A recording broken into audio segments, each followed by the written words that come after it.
Salut les tondos, c'est la praline, vous regardez le 21e journal de la F1, allez c'est parti!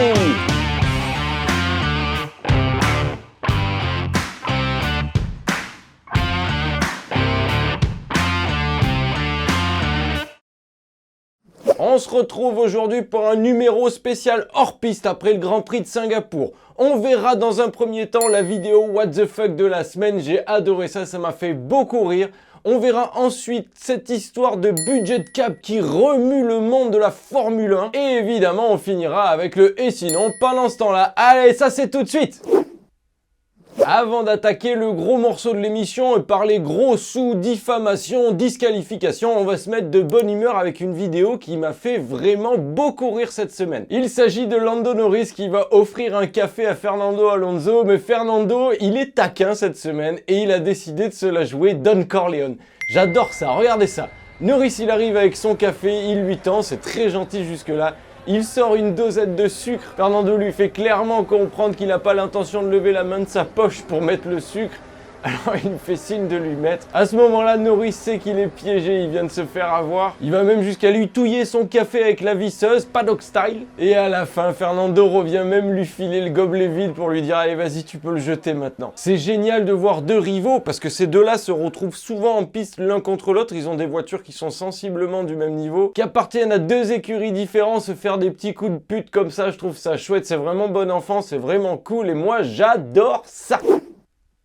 Voilà, maintenant on est de bonne humeur, on a bien rigolé, on va attaquer le gros morceau avec le budget cap. Dans un premier temps, je vais vous expliquer ce qu'est le budget cap, parce qu'on en parle, mais on sait pas tout vraiment. Le budget cap, dans l'idée, c'est un plafond de dépenses que les écuries ne doivent pas dépasser. Le but étant d'éviter que les écuries les plus riches prennent trop d'avance technologiquement par rapport aux écuries les moins riches. En 2021, l'année dernière, il était fixé à 145 millions d'euros par écurie. Déjà, il faut savoir qu'il y a quand même des écuries qui n'arrivent même pas à ce budget-là pour la recherche et le développement. C'est une forme de compromis sur lequel toutes les écuries ont enfin réussi à se mettre d'accord, mais qui déjà sur le papier n'a rien d'idéal. Mais voilà, dans l'idée, chaque écurie a une enveloppe de 145 millions d'euros à dépenser pour développer leur voiture au fur et à mesure de l'année.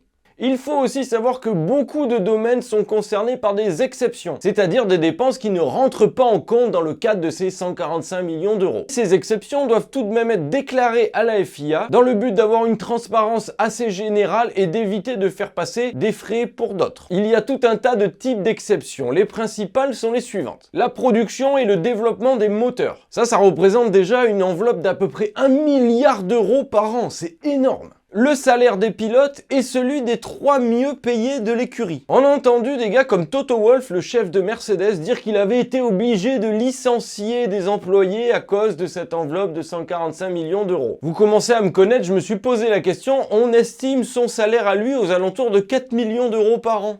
Et je me suis demandé de combien est-ce qu'il avait baissé celui-ci pour éviter d'avoir à licencier des gens. Mais la question n'est pas là, on va pas rentrer là-dedans.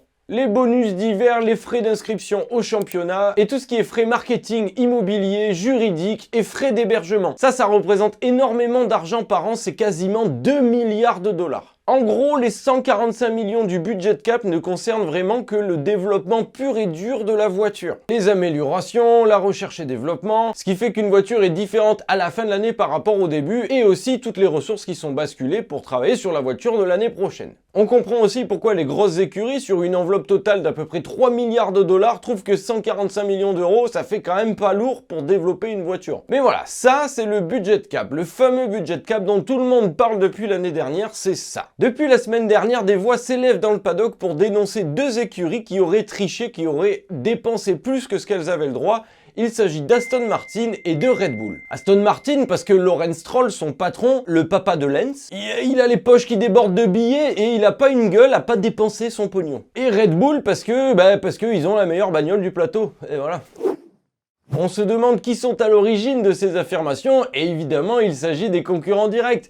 Ferrari et Mercedes, forcément. On a même vu Mattia Binotto, le chef de Ferrari, se rendre chez Mercedes directement pour avoir un entretien exclusif avec Toto Wolff dans le but de monter un dossier de dénonciation de Red Bull. C'est de la folie pure. La poignée de main échangée à la fin de l'entretien en dit très long.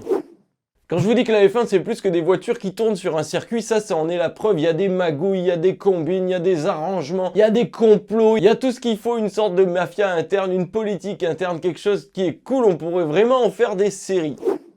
Remettons un petit peu le clocher au milieu du village. Demain, mercredi, la FIA va valider ou non les dossiers des équipes concernant le budget cap de 2021, de l'année dernière. Ils ont quasiment un an de retard. Aujourd'hui, Mercedes a toujours la rage envers Red Bull vis-à-vis de la façon dont s'est terminé le championnat l'année dernière. Et Ferrari sont deg d'avoir chié leur saison 2022 à coups de grosses conneries. Donc les deux s'allient et essayent de faire quelque chose. Ils jettent un pavé dans la mare en espérant créer des vagues, faire des remous et déterrer une histoire qui pourrait ne pas être claire. Le but est de ternir un petit peu l'image sportive de Red Bull qui est impeccable ces dernières années et maintenant qu'ils ont une voiture qui gagne, c'est encore plus important. La question c'est est-ce qu'ils ont triché chez Red Bull? Eh ben oui. Quoi? Ben oui, ils ont triché, ils ont forcément triché. Tout le monde triche en Formule 1 et dans le sport auto en général. C'est l'essence même du sport auto. Si vous prenez la moindre voiture prise au hasard sur le plateau, que vous la disséquez de fond en comble, elle n'est pas conforme. Ça n'arrive jamais. Il y a toujours des exceptions, des petits machins, des petites bouines, on s'arrange, on se débrouille, on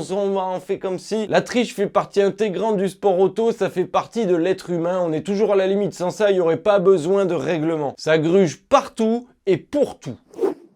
Maintenant, à l'heure actuelle, officiellement, Mercedes et Ferrari n'ont présenté aucune preuve. Aucune. Officiellement, c'est que du blablabla, du blablabla. Du coup, c'est très proche de la diffamation. Ce serait drôle à l'arrivée que ce soit Mercedes ou Ferrari qui se fassent attraper pour des dépenses qui dépassent le budget de cap d'ailleurs. Si ça vient à être vrai, que risque Red Bull? La FIA prévoit deux types de sanctions. Déjà, on sent qu'ils se sont laissés une sorte de porte de sortie, un moyen de négocier, une façon de pouvoir s'arranger, tout ça, tout ça. En cas de dépassement mineur, on prévoit des réprimandes et des amendes. C'est-à-dire rien du tout, qu'on soit bien clair. En cas de dépassement majeur, par contre, ça peut aller jusqu'à la disqualification. Ah ouais, quand même, ouais. Les gruges ciblées dont on parle concernent des dépenses qui seraient masquées par des exceptions. Faire passer des frais de développement comme étant des frais d'hébergement, par exemple. Si le dépassement volontaire est avéré, Red Bull pourrait perdre sa place au championnat l'année dernière, et par effet domino, Verstappen pourrait se voir retirer son titre de champion du monde de Formule 1, au profit de Lewis Hamilton. Encore faudrait-il que ce soit vrai, encore faudrait-il réussir à le prouver d'ici demain. Si ça s'avère être vrai, ça va être un coup de tonnerre dans le monde de la Formule 1. Quelque chose d'historique. Par contre, si c'est faux, Mercedes et Ferrari peuvent déjà commencer à bosser sur les futurs procès pour diffamation qu'ils vont recevoir de la part de Red Bull. Le but pour Red Bull ne sera pas tant de gagner de l'argent, c'est pas vraiment, même si on en a jamais assez, mais plutôt de rétablir l'honneur de l'équipe et que les futurs sponsors et investisseurs n'aient pas l'impression de le faire dans une équipe qui triche, parce que ça, évidemment, c'est pas vendeur. Vous savez tout sur cette histoire, on attend demain avec impatience pour connaître le verdict de la FIA. Ce qu'il risque de se passer, c'est qu'on va demander un temps pour réanalyser tout le merdier, ça va prendre des plombes à mon avis. À moins que la FIA ait tranché tout de suite et s'est dit non, non, c'est bon, on a tout ce qu'il faut devant nous, ils sont ok, ils sont clean. Et sinon, pendant ce temps-là, on a toujours Lewis Hamilton qui confond les podiums du paddock avec les podiums de défilé. Voilà les tondres, c'est tout pour cette émission hors piste, j'espère qu'elle vous a plu. Le but était de vous la mettre à disposition avant demain pour que vous sachiez ce qui est en train de se préparer en Formule 1. Parce que quelle que soit l'issue de tout ça, c'est quand même une histoire énorme, quelque chose d'exceptionnel qu'on est en train de vivre. Et c'était important que vous le sachiez. Allez, on se retrouve bientôt, salut!